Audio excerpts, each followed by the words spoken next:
In January, Canada announced a temporary pause on future funding to UNRWA. This difficult but necessary decision was taken alongside many donor countries following disturbing allegations that some of UNRWA employees participated in the horrific October 7th terrorist attacks against Israel. Today, I'm announcing that Canada's funding for UNRWA will resume. Aujourd'hui, j'annonce la reprise du financement pour les réfugiés de Palestine dans le Proche-Orient. The decision is in recognition of the serious and significant processes that the United Nations has undertaken to address the issues in UNRWA, and the recognition of the critical role that UNRWA plays in providing much-needed support to over 2 million Palestinians in Gaza, as well as the broader region, millions more in the broader region. Cette décision est prise en reconnaissance des processus sérieux et significatifs qui sont en cours pour adresser les problèmes de l'UNRWA, de la réalité du rôle essentiel que joue UNRWA et fournissant à plus de 2 millions de Palestiniens une aide vitale et plus des opérations cruciales qu'ils mènent ailleurs dans la région. Let me emphasize our position. There must be zero tolerance for terror-related activities within the United Nations, including in UNRWA.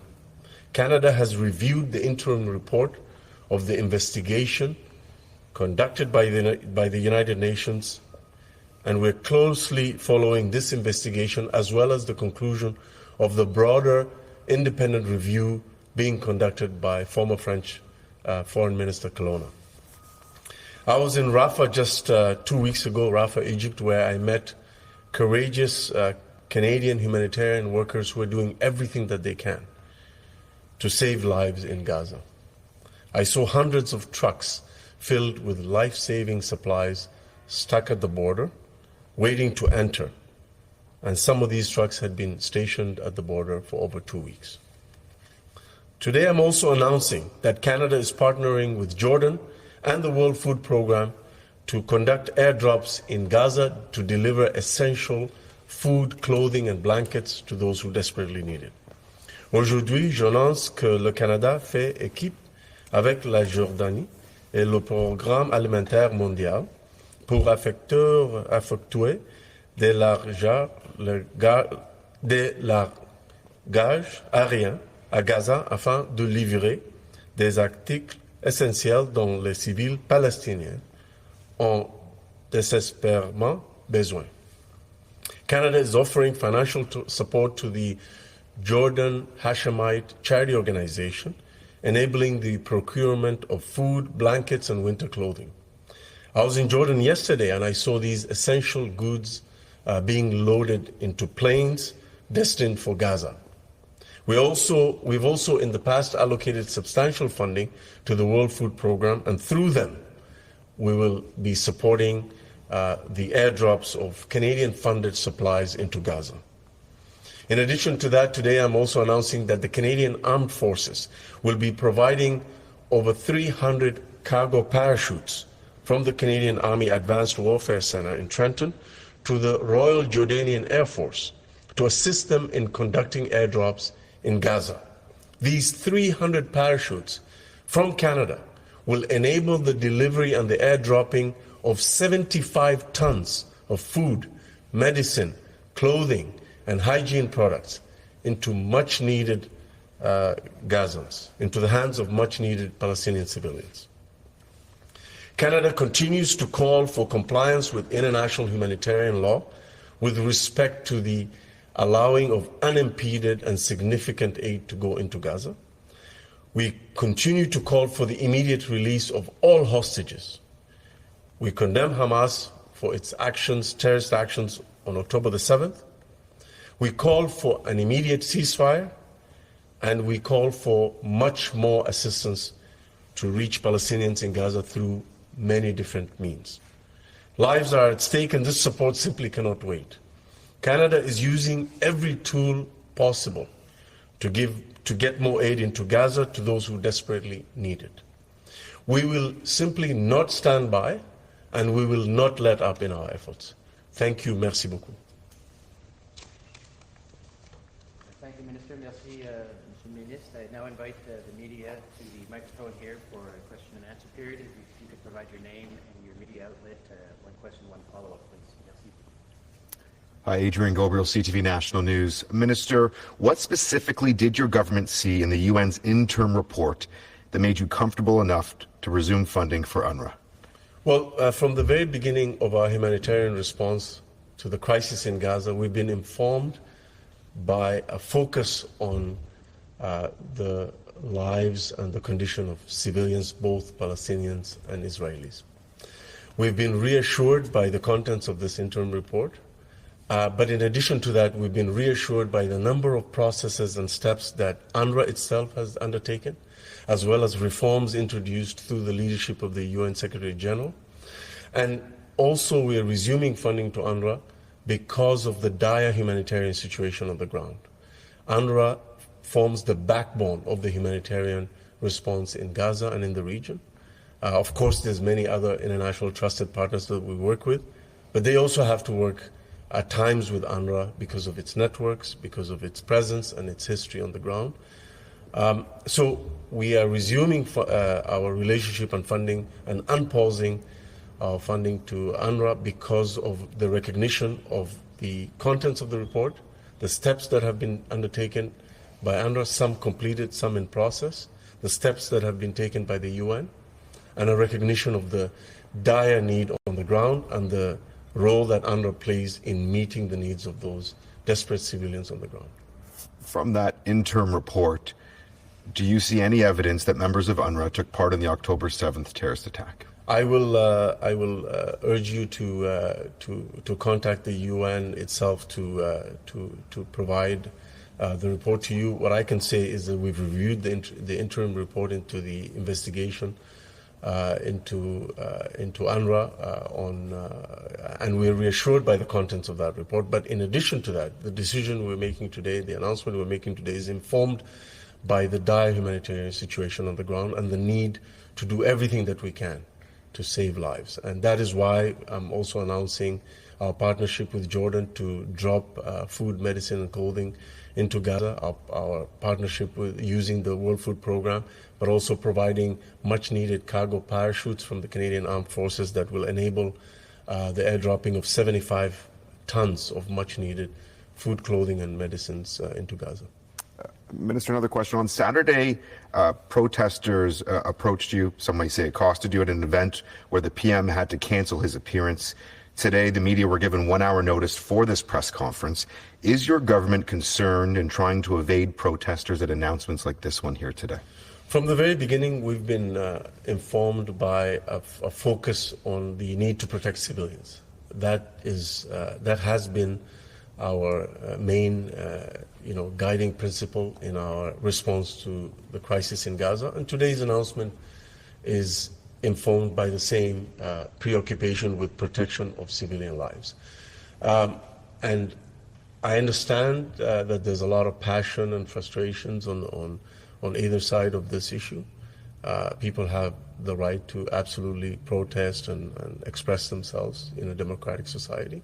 But at the same time, since October 7th, we've seen a rise in anti-Semitism, a rise in Islamophobia.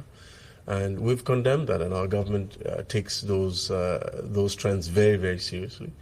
And while we welcome and recognize the right of Canadians to protest and express themselves freely, we also, of course, condemn hatred and intolerance, as well as intimidation and violence. Good afternoon, Victoria Stent with CBC National News. Minister, Canada has repeatedly acted in lockstep with international allies throughout this conflict. Why are you moving ahead with restoring UNRWA funding when Australia and New Zealand are not? Well, first of all, New Zealand did not pause funding to UNRWA, so that I just want to inform you of that. But we have been acting in lockstep with our partners and like-minded countries from the very beginning of our response to these allegations.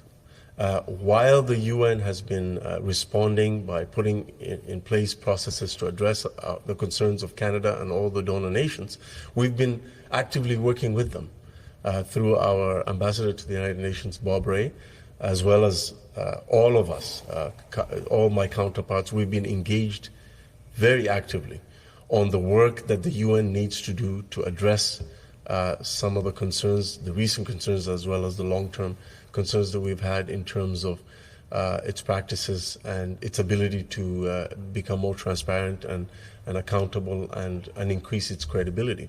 So we've been engaged in that work from the very beginning, and we'll continue to do that while the investigation will be completed, as well as the independent review. Having said that, we also have to take into account, and I think Canadians see the dire situation on the ground in Gaza and the need for us to do even more. We've done a lot. We were the first G7 country to respond to the humanitarian need by providing significant support in the form of $60 million in the beginning, and then following that up with an additional $40 million. And today we're the first G7 country to resume funding to UNRWA in recognition of that, of the need to respond and the need to recognize that UNRWA is the backbone of the humanitarian response to the needs of Palestinian civilians in Gaza, while acknowledging the steps that have been taken both by UNRWA and by the larger UN to address some of the concerns that we've had. To follow up, is Canada willing to collaborate in the delivery of humanitarian aid by sea that the U.S. is planning with their temporary port project? So, as I said, we welcome every tool that we and our like-minded partners are trying to use to get more aid into Gaza.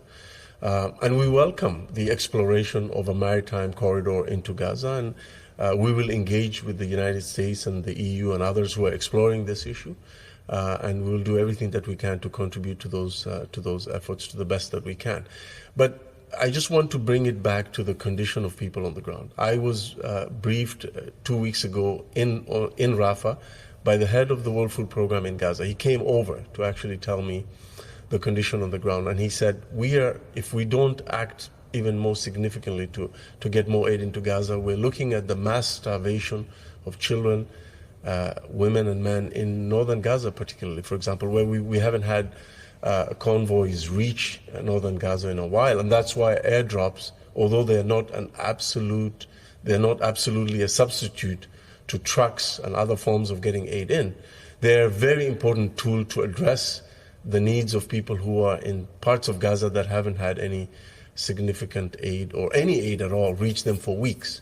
So I saw yesterday, for example, Canadian aid being loaded onto a plane in Jordan, a plane that is taking 28 tons of much needed food and clothing and other supplies into Gaza. Those airdrops are very, very important. They're one of the main tools that we're using to address the needs of Palestinian civilians on the ground in Gaza. Are any more questions from journalists? Just one follow-up. You mentioned your trips into Rafah. Is today's announcement, directly related to what you witnessed when you were in Egypt at the Rafah crossing? And did you come back to your government and say, we need to get back in? Well, I've always, we've made it a point as a government to really continue to be focused on the needs of civilians on the ground, to protect them, to call for a ceasefire, to call for more humanitarian access and more corridors. But absolutely, my numerous visits to the region, including to Rafah, Egypt, as well as just yesterday in Jordan, seeing the efforts of like-minded countries to use every tool possible. The Germans, the Dutch, and others are using airdrops, and we're doing the same because they're needed on the ground. And the work that I have seen Canadian organizations on the ground do to move aid from Egypt into Gaza, and from Jordan into Gaza is really admirable. And the reports that they've given me back in the region and beyond are really, really heartbreaking. We need to do more to get more aid in. And that is why we've been advocating from the very beginning to have more significantly higher volumes of aid going in, but also unimpeded corridors of humanitarian aid to go in, and free access, uninterrupted access for humanitarian workers as well as health workers in Gaza. We're looking at a serious risk of mass starvation in parts of Gaza, particularly in the north, and that's what I heard directly from members of the World Food Programme, the Palestinian Red Crescent, the Egyptian Red Crescent, the Jordanian Red Crescent, UNICEF, World Health Organization, and others who are saying we simply need to do more. And critical to the free movement and easier movement of humanitarian workers on the ground is a ceasefire. And key to that is the release of all hostages by Hamas.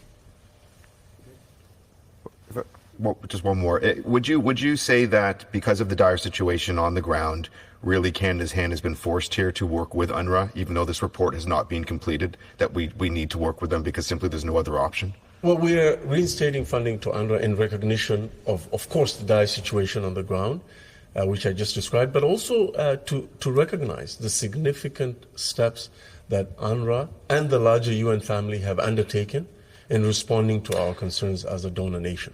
And those steps have been taken in partnership with us. We've been actively engaged in making sure that UNRWA understands our concerns, that UNRWA takes the necessary steps that it needs to take to reassure us, that the larger UN body gives unrestricted collaboration to the independent review that's being conducted by Ms. Colonna, and that they take other additional steps, which they have. I mean those significant steps that have been taken by UNRWA and by the UN and the other steps that are in process are significant and comprehensive and transparent, and we've been reassured by those steps, while obviously we will continue to be engaged with the UN and our partner countries to make sure that the transparent, independent investigation is completed and that we have a final report,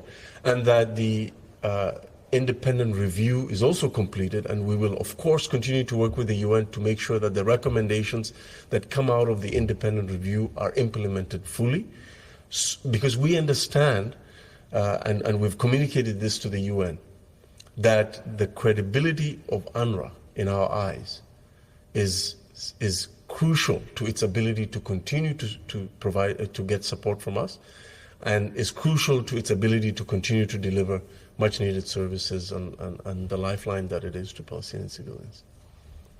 Merci, Monsieur Ministre. Thank you, Minister. Thank you.